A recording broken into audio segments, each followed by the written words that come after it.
Hello friends. तो आज मैं आपको बताऊंगा 10 बहुकल्पीय प्रश्न। ठीक है, ये 10 इंपॉर्टेंट क्वेश्चन भी आप कई लोग कह सकते हैं। ठीक है, क्योंकि आप लोग जानते हैं आपका विज्ञान का पेपर है 27 तारीख को। ठीक है, उसी के लिए मैं 10 बहुकल्पीय प्रश्न आपके लिए लाया हूँ, क्योंकि बहुत इंपॉर्टेंट है। आपके बोर्ड एग्जाम में आने की संभावनाएं हैं इसकी। ठीक है, तो वीडियो को लॉन्ग ना करते हुए हम लोग चलते हैं क्वेश्चन की तरफ। देखिए, पहला क्वेश्चन है हमारा कि 20 सेंटीमीटर वक्ता त्रिज्या वाले अवतल दर्पण की फोकस दूरी होगी। ठीक है, तो इसमें पूछ रहा है कि 20 सेंटीमीटर, कितने सेंटीमीटर? 20 सेंटीमीटर वक्ता त्रिज्या वाले, यानी कि वक्ता त्रिज्या कितनी है उसकी? 20 सेंटीमीटर। अब आप लोग जानते हैं कि वक्रता त्रिज्या को आप दिखाते हैं आर से। ठीक है, वो कितना है हमारा? 20 सेंटीमीटर जो हमारा दिया हुआ है। ठीक है, 20 सेंटीमीटर। ठीक है, फिर बोला है वाले अवतल दर्पण। क्या है हमारा? अवतल दर्पण है कि फोकस दूरी क्या होगी, यानी कि यह क्या पूछ रहा है? फोकस दूरी के एफ पूछ रहा है। ठीक है, आप लोग सूत्र जानते होंगे कि एफ बराबर होता है आर बाई 2।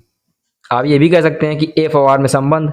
ठीक है, एक सूत्र होता है एफ बराबर आर बाई 2, तो हम इससे निकाल सकते हैं। देखिए, हमारा एफ निकालना है हमें, इज इक्वल टू आर का मान 20 सेंटीमीटर है तो 20 हो गया, अपान में 2 तो 2, तो 2 से कट गया, 2 दामा 20, कितना है? 10। और किस में था? Centimetre, centimetre. तो हमारा इसका एग्जैक्ट आंसर क्या होगा? 10 सेंटीमीटर। देखिए, दूसरा क्वेश्चन हमारा क्या है? बोला मनुष्य के स्वास्थ्य नेत्र, यानी कि कोई मनुष्य जिसका नेत्र क्या एकदम स्वास्थ्य, यानी कि कोई इसको बीमारी नहीं है, ठीक, कोई इन्फेक्शन नहीं है, में प्रतिबिंब बनता है। यानी कि कहाँ पर प्रतिबिंब बनता है? रेटिना पर, रेटिना के आगे, रेटिना के पीछे, या फिर आनंद पर। तो ये आप लोग याद रखिएगा कि यदि कोई व्यक्ति का जो मतलब कि वो स्वास्थ्य नेत्र है, तो उसका प्रतिबिंब रेटिना पर बनेगा। किस पर बनेगा? रेटिना पर। ठीक है, इसका एग्जाम नंबर है ए नंबर। ठीक है, अब इसके आगे चलते हैं तीसरे प्रश्न की तरफ। तीसरा प्रश्न हमारा कह रहा है कि एक माइक्रोम, क्या बोल रहा है? माइक्रोम का मान कितना होता है? ए नंबर है 10⁻⁻9 ओम, बी नंबर है 10⁻⁻6 ओम, सी नंबर है 10⁻⁻3 ओम, और डी नंबर है 1। तो देखिए, जो माइक्रो ओम में बताएं हम, तो एक होता है हमारा जो लिखा हुआ है माइक्रो, ठीक है, एक होता है मिनी। क्या होता है? मिली होता है। एक माइक्रो होता है, एक मिली होता है। दो चीज होती हैं, माइक्रोम होता है 10⁻⁻6 और मिलीम होता है 10⁻⁻3। ये दोनों चीजें आपको याद रखनी है। ठीक है, आप ऐसे भी याद रख सकते हैं कि माइक्रो मतलब, देखिए, माइक्रो बड़ा है तो इसकी मतलब 10⁻⁻6 हो गई, मिली छोटा है इसका मतलब 10⁻3। अब वो चाहे बोल दे ओम बोल दे, ठीक है, विद्युत बोल दे, मतलब कि एम्पियर बोल दे, माइक्रो एम्पियर, या फिर माइक्रो वोल्ट, या फिर मिली वोल्ट, कुछ भी बोल दे, आपको याद रखना 10⁻⁻6, 10⁻⁻3। ठीक है, तो इसमें एग्जैक्ट आंसर क्या होगा? माइक्रो ओम बोल रहा है ना, यानी कि 10⁻⁻6 ओम होगा। ठीक है, तो दोस्तों ये रहा हमारा चौथा क्वेश्चन। देखिए क्या कह रहा है, बोला 1 टेस्ला बराबर होता है। तो ये सब मान है, ठीक है, ऑब्जेक्टिव मान है, तो ये आपको याद रखना पड़ेगा कि 1 टेस्ला बराबर होता है 1 वेबर प्रति मीटर स्क्वायर, या फिर 1 गॉस, या फिर 10⁻⁴ वेबर प्रति मीटर स्क्वायर, या फिर 10⁻⁴ गॉस। इसका एग्जैक्ट जो आंसर होगा ना, वो होगा हमारा 1 वेबर प्रति मीटर स्क्वायर। ठीक है, अब देखिए हम लोग चलते हैं क्वेश्चन नंबर 5 की तरफ। देखिए क्वेश्चन क्या कह रहा है प्रकाश का वेग, ठीक है, निम्न में से किस माध्यम में सर्वाधिक, मतलब सबसे ज्यादा अधिक होता है? यानी कि बोल रहा है कि आप जानते हैं कि प्रकाश कई माध्यम से गुजरता है। ठीक है, क्योंकि प्रकाश जो होता है वो पानी से गुजरता है, जल से गुजरता है, कांच से भी गुजरता है। ठीक है, ऑप्शन भी दिया गया है। तो बोल रहा है सबसे ज्यादा किसके, मतलब कि इसकी स्पीड जो होती है सबसे ज्यादा किस में होती है? तो देखिए, आपको याद रखना पड़ेगा कि जो प्रकाश होता है ना, उसको सबसे ज्यादा जो उसका वेग होता है सर्वाधिक होता है निर्वात में। ठीक है, आप लोग जानते हैं जल जो वायु जो होगा, वायु में छोटे छोटे कण होते हैं, होते कि नहीं? जो वायु होता है उसमें छोटे छोटे कण होते हैं। जल सघन माध्यम है, कांच भी सघन माध्यम है। जो निर्वात होगा, निर्वात मतलब जहाँ पे वायु नहीं है, ठीक है, तो उसमें स्पीड सबसे ज्यादा होती है इसकी। ठीक है, तो हमारा जो डी ऑप्शन वो सही है, और बाकी तीनों क्या है हमारे गलत है। ठीक है, अब लोग चलते हैं छठे क्वेश्चन की तरफ। छठा क्वेश्चन कह रहा है हमारा, आंखों में प्रवेश करने वाली, यानी कि जो आंख में प्रवेश करती है पड़ने वाली प्रकाश, ठीक है, की मात्रा को नियंत्रित करता है। तो कौन है जो हमारे आंखों में प्रवेश होने वाले प्रकाश को नियंत्रण करता है?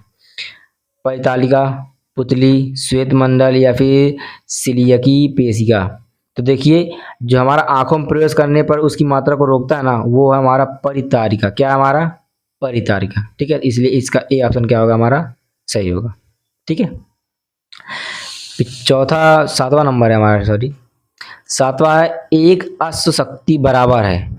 ये देखिए मस्ट इम्पॉर्टेंट कर लीजिएगा, ये आ सकता है आपके बोर्ड एग्जाम में। एक अश्व शक्ति बराबर, यानी कि एक अश्व शक्ति कितना होता है? तो एक अश्व शक्ति जो होता है ना, वो होता है 746 वाट। कितना होता है? 746 वाट। ठीक है, ये रहा हमारा आठवां क्वेश्चन। तो देखिए इसमें कह रहा है चुंबकीय क्षेत्र। क्या बोला है? चुंबकीय क्षेत्र की तीव्रता का मात्रक क्या होता है? तो चुंबकीय क्षेत्र का तीव्रता का मात्रक क्या होता है? टेस्ला होता है। क्या होता है? टेस्ला। कि जो ओम होता है वो विद्युत में आता है। ठीक है, एम्पियर होता है, जो एम्पियर हमारा उसका मात्रक होता है धारा का। ठीक है, एम्पियर किसका मात्रक होता है? धारा का। ये सब आप याद रखिएगा, टिक मार्क बनता है ये सब। वोल्ट एम्पियर ये चीज क्या होता है? मात्रक होता है। अगर हम बोले चुंबकीय क्षेत्र की तीव्रता का मात्रक, वो क्या हमारा? टेस्ला है। ठीक है, चुंबकीय क्षेत्र आप जानते हैं ना कि सपोज दैट ये चुम्बक है, तो इसके सपोज दैट ये चुम्बक है, अगर यहाँ पे हम कोई भी लोहे को लाएं तो ये इसकी तरफ क्या हो? आकर्षित हो जाए। तो इसके चारों बना हुआ जो क्षेत्र होगा ना, उसे हम बोलेंगे ये हमारा क्या है? चुंबकीय क्षेत्र। यानी कि इसके अगर यहाँ पे आ गया लोहा, तो इसको क्या करेगा? अट्रैक्ट कर लेगा। ठीक है, वैसे ये आप जानते होंगे सबको। अब आता है हमारा नौवां क्वेश्चन। नवे क्वेश्चन बोल रहा है कि श्वेत प्रकाश जब प्रिज्म से गुजरता है, यानी कि जब श्वेत प्रकाश जो है वो प्रिज्म से गुजरता है, तो सर्वाधिक विचलन होता है। विचलन मतलब कि फैलाव। ठीक है, देखिए आप लोग जानते हो प्रिज्म है। ठीक है, ये प्रिज्म है, ऐसी प्रिज्म होता है। सॉरी, थोड़ा गलत हो गया। ये प्रिज्म है, जब हम इसमें से श्वेत प्रकाश को डालते हैं तो कितने रंगों में बढ़ जाता है? 7। ऐसे करके 7, 1 2 3 4 5 6 और 7 ऐसे बढ़ जाता है। आपने एक सूत्र भी याद किया होगा, मैं याद किया होगा तो बता देता हूँ। Sorry, web cure. क्या है? विब क्योर। ठीक है, ये याद करने की ट्रिक है कि कितने इसमें कलर होते हैं। जैसे वी से वायलेट, आई से इंडिगो, बी से ब्लू, जी से ग्रीन, वाई से येलो, ओ से ऑरेंज और आर से रेड। इसमें बोला श्वेत प्रकाश जब प्रिज्म पड़ता है तो सर्वाधिक विचलन किसका होता है? तो उस सबसे ज्यादा विचलन किसका होता है? बैगनी का। किसका होता है? बैगनी का। ठीक है, तो बैगनी जो होता है सबसे पहले होता है। ठीक है, वायलेट। अब फिर उसके बाद में सबसे, अगर बोल दे कि सबसे कम किसका होता है, सबसे कम होता है हमारा लाल रंग, यानी कि रेड सबसे लास्ट में होता है। ठीक है, इसीलिए तो कौन सा होता है? लाल।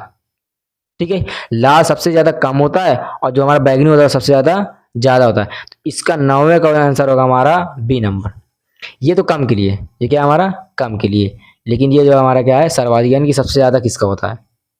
ठीक है, तो ये आप याद करिएगा। फिर इसे बनाने के लिए बताया कि हाँ, आप क्रम से आप इसको लिखिए, इस कलर को, सभी कलर को। ठीक है, कि ऊपर क्या बनता है, सबसे नीचे क्या बनता है। ठीक है, फिर हमारा लास्ट क्वेश्चन है, नेत्र लेंस होता है, मतलब कि नेत्र लेंस क्या होता है? आप पहला है कि अभिसारी होता है, कि अपसारी होता है, कि अभिसारी अपसारी दोनों होता है, कि उपरोक्त में से कोई नहीं। अब इससे पहले ये पता होना चाहिए कि अभिसारी अपसारी और मतलब क्या है दोनों, क्योंकि दो ही चीज दी हैं इसमें, तो वही चीज हो गया। तो देखिए, अभिसारी और अपसारी में थोड़ा सा अंतर होता है। अगर आप देखें तो तीन चीजें होती थी, अभिसारी प्रकाश पुंज, अपसारी प्रकाश पुंज और समांतर प्रकाश पुंज।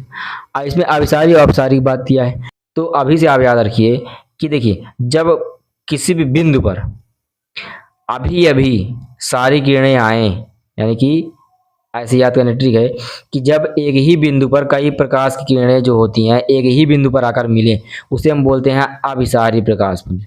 ठीक है, तो इससे याद रखें, अभी अभी अभी से याद रखिएगा, अभी अभी। फिर अपसारी के एक होता है कि एक ही बिंदु से जब प्रकाश किरणें जाती हैं ना, ऐसे करके जाती हैं, उसे बोलते हैं अपसारी। ठीक है, समांतर मतलब कि जो समांतर हो जाए किरणें, यानी कि जो हमारा किरणें हैं वो समांतर हो जाए। ठीक है, यहाँ बोला नेत्र लेंस होता है, यानी कि नेत्र लेंस जो होता है वो कैसा होता है, अपसारी होता है। अपसारी होता है, कैसा होता है, तो नेत्र लेंस जो होता है अभिसारी, यानी कि नेत्र क्या करता है, सारी किरणों को, जैसे यहाँ से किरण भेजी यहाँ से, तो किरणों को क्या करता है, इकट्ठा करता है, ठीक है, इसीलिए बोलते हैं इसकी क्या है, अभिसारी है। ठीक है, ठीक है, तो मिलते हैं हम लोग अगले वीडियो में।